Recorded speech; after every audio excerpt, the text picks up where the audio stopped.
Today's discussion is about bias.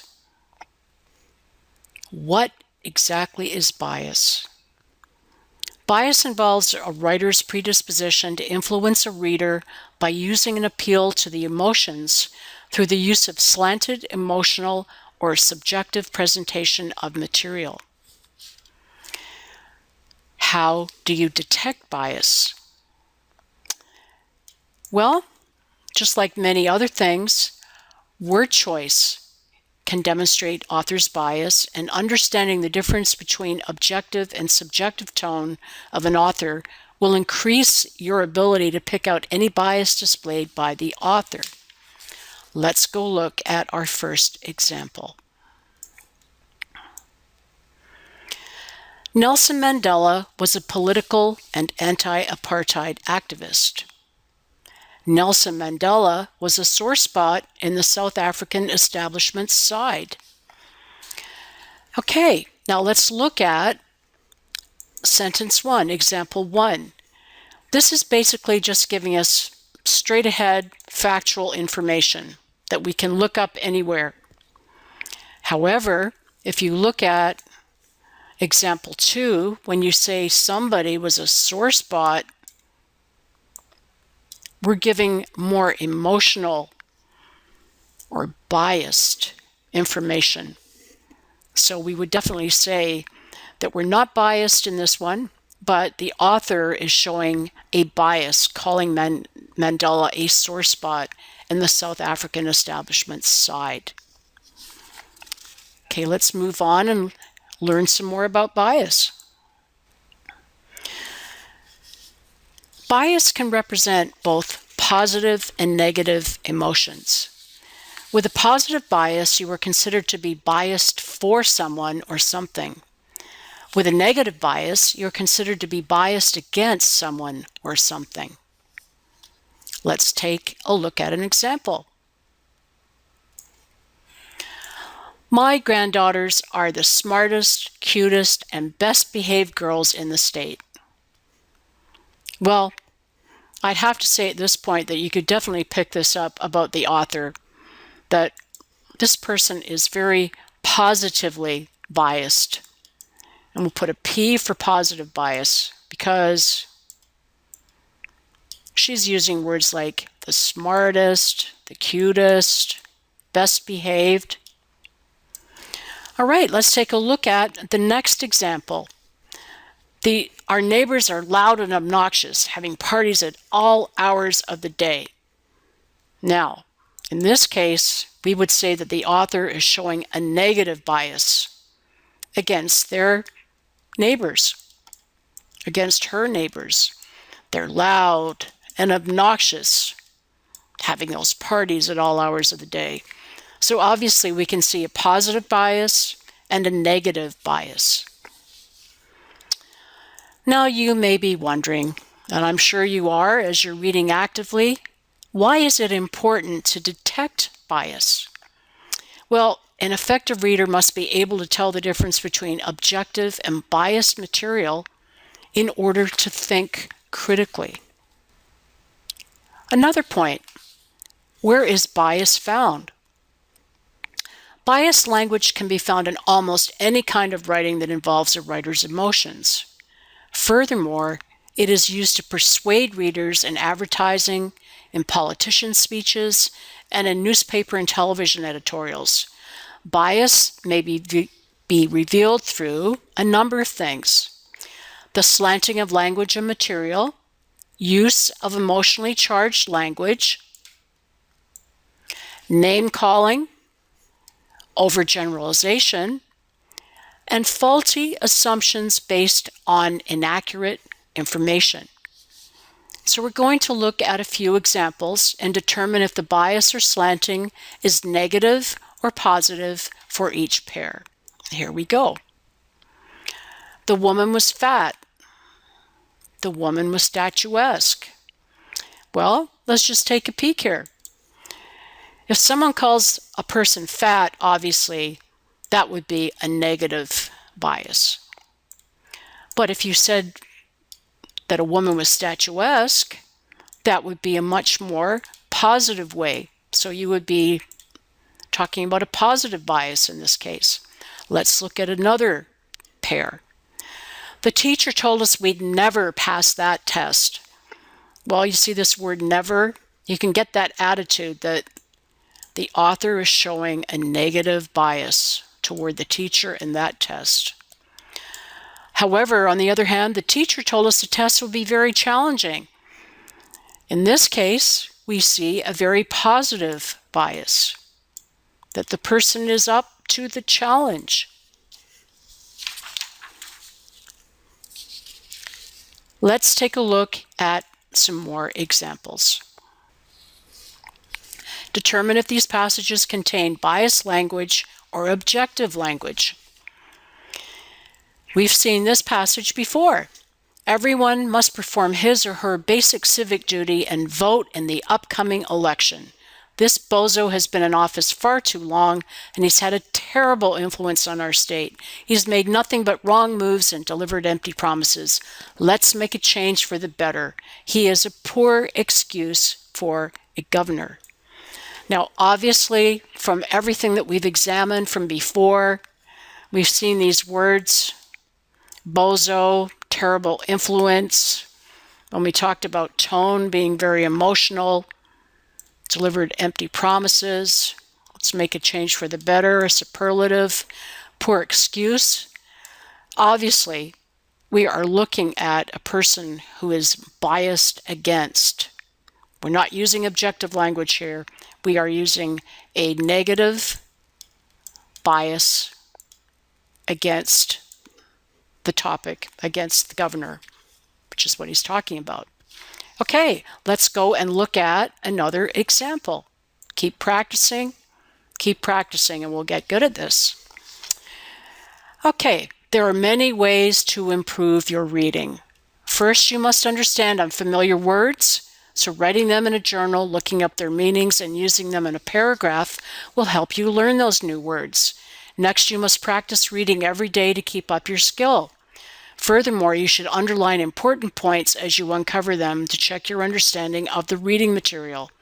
Finally, you should use the highlighted material to make a summary of what you have read so you can analyze the contents and understand the concepts presented to you. Now, in this case, we would say that since the tone is objective, that there would be no bias displayed in here because the author is simply giving you information on how to become a better reader. So this has no bias in it. I'm not really great at it, but I'm getting better than I used to be. Okay, let us move on and take a peek at another example so you get lots of practice for this.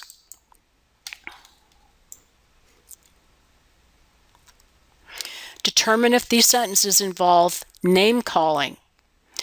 That man is a certifiable idiot. The moron never listens to anyone and he thinks he's always right. Let's look at this one. That man is challenged. He never listens to anyone, and he thinks he's always right. Well, they're almost saying the same things, but in the first one, when you call someone a certifiable idiot or a moron, you are definitely showing some kind of negative bias. And name calling, you're picking on someone and calling them names. In this case, you're not calling anyone any names. You're just saying that the man is challenged. He never listens to anyone and he thinks he's always right. So this sentence shows the name calling. Let's move on to another example. In this case, we're looking at whether a statement contains stereotyping or overgeneralization. Everyone who scored an A in our class on that chemistry test was female, so girls are smarter than guys. The Phi Theta Kappa students we met at the honors conference all made the dean's list. Those PTK students must be very intelligent. Okay, let's look at sentence 1. Now, basically, because the author is only looking at one class, in our class, and making just a small group and making a conclusion based upon a small sample size, this would be considered an overgeneralization. I'll call it an OG. However, sentence 2 is not considered an overgeneralization because PTK requires students to have a 3.5 overall GPA to meet their Honor Society's academic criteria. So this is basically just a statement. But sentence 1 is definitely an overgeneralization. Let's look at the next example. Determine if these statements are based upon inaccurate information. The Equal Rights Amendment was written in 1923 by Alice Paul, suffragist leader and founder of the National Women's Party. Women are allowed to vote in the United States, but they do not have equal rights under the law because the ERA has never been ratified by all states. It may be hard to believe, but you can look this up. And because you can look it up, it's based upon totally accurate information. So this is not considered biased in any way. It is merely a statement. So it is not biased. Let's look at our next example. Research on global warming states that it is negatively impacting the Earth's weather, but we all know that the Earth has had weird weather ever since we began keeping records. So we should forget these unfounded ideas that are myths made to scare gullible people. Okay, well, already we see the word weird, which is not very objective. It's showing some kind of subjective, emotional reaction. Unfounded ideas, how do you measure those? We're definitely showing some bias here. Talking about the research as a myth made to scare gullible people. We definitely, in this statement, have bias that's based upon inaccurate information. So we will call this biased and inaccurate information. Okay, let's move along to another example. Many passages contain multiple elements of bias, so you have to really be on the lookout for this. You need to analyze this passage and determine how many instances of bias are included, if any. Okay. Dexter, the gory television show about a nut job who works as a blood spatter analyst with the Miami Metro Police Department during the day, and a serial killer who murders people at night who deserve to die, is an example of how far out television has finally become. While some of the writing may be clever, the plot resembles Freudian mumbo-jumbo as it blames Dexter's so-called predisposition for murder and blood to his early childhood experiences. Are we really so stupid that we're going to root for this insane murderer and make him a hero? It's no wonder our kids are acting crazy these days. All of the wacko producers of these violent shows don't understand what the American public needs today. Okay, so if you are a really good bias detective, you're probably picking out a lot of emotionally laden language, name-calling, and overgeneralization. So first of all, let us look at some of the emotional words here. Name-calling, calling him a nut job. And then we're talking about how far out television has finally become. That's very, very emotional. The plot resembles Freudian mumbo-jumbo. That's definitely emotional reaction. Are we really so stupid that we're going to root for this insane murderer and make him a hero?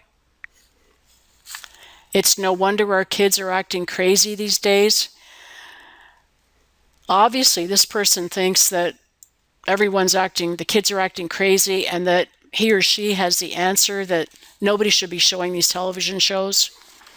Unfortunately, this is all opinion, and none of this is based upon actual factual evidence because it doesn't appear that the author has a PhD in psychology. We definitely have multiple instances of bias that are shown in this passage.